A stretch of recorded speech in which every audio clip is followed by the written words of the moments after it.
होतं कधी धंदा नाही होत, मग कधी कधी असं स्वयंपाक बी नाही हो करत आम्ही जल्दी. मग धंदा कधी झाला तर स्वयंपाक करतो आम्ही, नाही झालं तर राहतो बी स्वयंपाकात.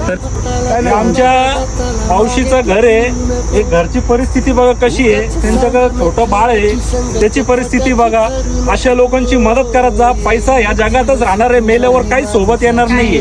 तर ह्या लोकांची हात जोडून विनंती तुम्हाला, ह्या लोकांची मदत करत जा. साईबाबा आमचे काय गरीबचे मदत करताना साईबाबा जे जे काम करेन तुमचं.